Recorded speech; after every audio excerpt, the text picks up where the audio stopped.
नमस्कार. मी सध्या मुंबईच्या बाहेर असल्यामुळे मुंबईमध्ये आणि महाराष्ट्रात होत असलेल्या घडामोडीच्या संदर्भात काही खुलासे देऊ शकलो नाही, म्हणून ही आपल्याला रेकॉर्डेड क्लिप पाठवतोय. याला आपण प्रसिद्धी द्याल अशी अपेक्षा करतो. त्या ठिकाणी कॅप्टन खरात यांना अटक झालेली आहे आणि अतिशय घृणास्पद अशा एका आरोपाच्या संदर्भात ही अटक आहे. त्याचा निषेध मी निश्चितपणे करतो, परंतु त्या संदर्भात जे काही चौकशी असेल आणि जी काही शिक्षा व्हायची त्याबद्दल न्यायालय योग्य तो निर्णय घेईल. परंतु त्यांच्या ओळखीच्या लोकांना याच्यामध्ये गुंतवणं, त्यांचे फोटो प्रसिद्ध करणं हे अतिशय चुकीची बाब आहे असं मला स्वतःला वाटतं. एक फोटो जो प्रसिद्ध झालेला आहे त्याच्यामध्ये तत्कालीन मुख्यमंत्री शिंदेसाहेब आहेत, श्रीकांतजी आहेत, मी आहे. हा जो फोटो आहे तो ईशानेश्वर मंदिराच्या साठी कॅप्टन खरात हे रस्त्याची मागणी करण्यासाठी मुंबईला आलेले होते, त्यावेळेचा तो फोटो आहे.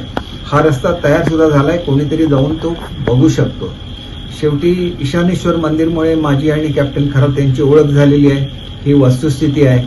आणि त्याच्यामुळे मी स्वतः देवभक्त असल्यामुळे आणि शिर्डीला जात असताना वाटेत सिन्नरमध्ये हे ईशानेश्वर मंदिर असल्यामुळे कधीतरी तिथं जाणं निश्चितपणे होत होतं. आणि दुसरी गोष्ट अशी आहे की कॅप्टन खरात यांचा ॲस्ट्रॉनॉमीमध्ये चांगला अभ्यास असल्यामुळे माझ्यासारख्या अनेक लोकांची त्यांची ओळख आहे.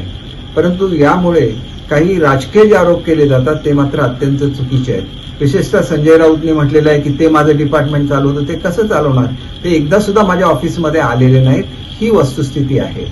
माझं डिपार्टमेंट चांगल्या रीतीने चालत नव्हतं असं त्यांनी जे म्हटलेलं आहे त्याच्यामध्ये त्यांनी माहिती घ्यावी की माझ्या काळात शिक्षण खात्यात आणि मराठी भाषेच्या खात्यामध्ये जे निर्णय झाले क्वचितच एखाद्या मंत्र्यांच्या कालावधीत तसे झालेले आहेत आणि त्याच्यामुळे डिपार्टमेंटचा किंवा व्यक्तिगत संबंध त्यांच्याशी नेऊन जोडणं हे अत्यंत चुकीचं आहे. दुसरा फोटो आहे त्यांच्या मुलीच्या लग्नातला आहे.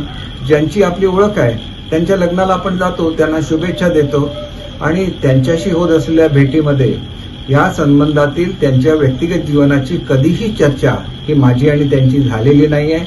आणि त्याच्यामुळे मला असं वाटतं की माझ्यासारख्या अनेक राजकीय लोकांना केवळ ओळख आहे म्हणून याच्यामध्ये फोटो प्रसिद्ध करणं किंवा त्याच्याबद्दल काहीतरी मजकूर छापून आणणं अत्यंत चुकीचं आहे. अनेक लोकांची ओळख ही त्या ॲस्ट्रॉनॉमी या शास्त्रामुळे झालेली असते, पण त्याचा अर्थ त्यांच्या व्यक्तिगत जीवनाशी कोणाचाही संबंध आहे असा त्याचा अर्थ बिलकुल निघत नाही. आणि त्याच्यामुळे अशी प्रसिद्धी जर होत असेल तर ती चुकीची आहे. आणि त्याच्यामुळे मला असं वाटतं की या संदर्भात जे फोटोग्राफ्स आलेले आहेत त्या संदर्भातला खुलासा हा आपण द्यावा अशी मी आपल्याला नम्र विनंती करतो आणि झालेल्या कृत्याचा मी निषेध करतो. जय हिंद, जय महाराष्ट्र.